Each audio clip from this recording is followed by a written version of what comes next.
Planet Velvet wants to hear from you. That's right, you. You've got questions? I've got answers, I think. So please, send all wrestling-related questions along with social media handles to this email address, ceo@planetvelvet.net. One selected question will be read every week on Planet Velvet.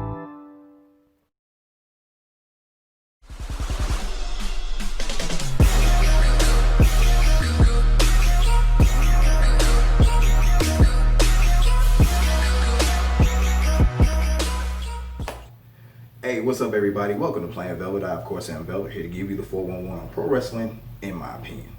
First and foremost, I just want to say my condolences to the family of Kamala. James Harris, the professional wrestling legend, passed away at the age of 70 after COVID-19 complications. Kamala was a very awesome villain.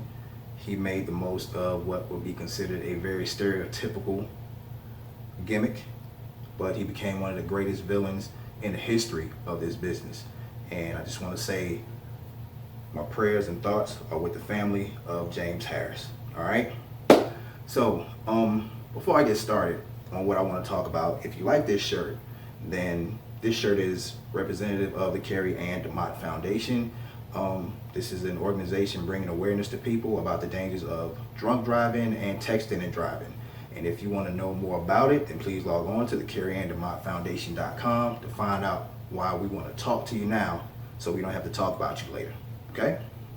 So I wanted to pick up on something that I heard about, actually read, and it was a tweet by professional wrestling legend Medusa, who seemed to have a very big problem with the scantily clad women dancing around on Raw Underground. Now, if you don't know Medusa, she was very, very instrumental in the evolution of women's professional wrestling. She went to the AWA after having competed in martial arts for years, won the AWA World Women's Championship, came to WWE under the name Alundra Blaze, and became the World Women's Championship, infamously threw the title in the trash. And even though she had a lackluster run in WCW as a wrestler, she did make her presence known as part of the Dangerous Alliance.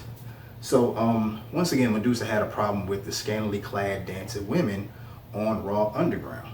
And I hope that she saw last night's episode of Raw, and that wasn't the only thing on her mind, because there were 3 very good women's matches that happened on Raw last night.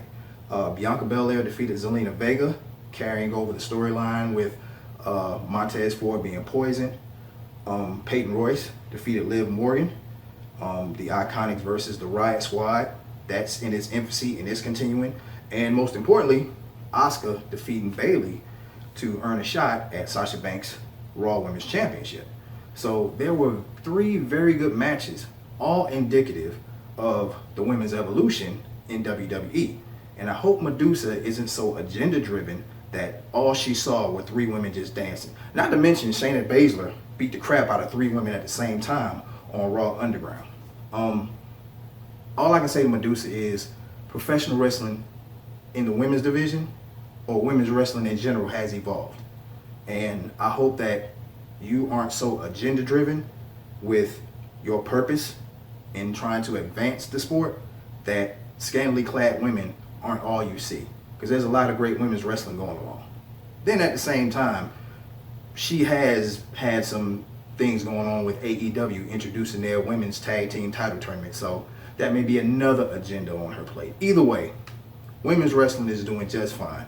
It doesn't need any negativity from somebody whose heyday is past. All right, Medusa, you fought the good fight and you won. Enjoy the fruits of your victory. All right, that's all I got to say, man. And once again, oh yeah, almost forgot. I got my second question. So here is my question that I got from my good friend Baron Botch on Twitter. Baron Botch is awesome. Great question he asked me. What do I think were some of the positive things that actually came out of the whole COVID-19 restrictions in professional wrestling? And my thing, it's kind of hard to find a lot of positive things, but if there's one thing I think was positive in my personal opinion, it was the firing of Paul Heyman. Because when Paul Heyman became the head writer of Raw, he decided to ram wrestlers like Aleister Black, Humberto Carrillo, Andrade, down our throats. And to me, not only do I think he's thinking in the ECW type of way, and the fact that those wrestlers would have excelled in ECW, but in my personal opinion, those 3 wrestlers had no business making it out of NXT yet, because the NXT style fits them better. So I want somebody that's going to make me want to watch Raw. And those 3 guys just don't do it for me. And that's not a knock against them. I just don't find them interesting. Just saying. So I think Paul Heyman being fired was the best thing that has come out of this whole thing with COVID. All right. And as always, guys, if you want to send me your questions, please email your questions to me at ceo@planetvelvet.net. Or if you're friends with me on Facebook, just DM me. Okay. All right. Everybody be safe. Take care. And I'll see you guys soon. All right. Peace from the planet.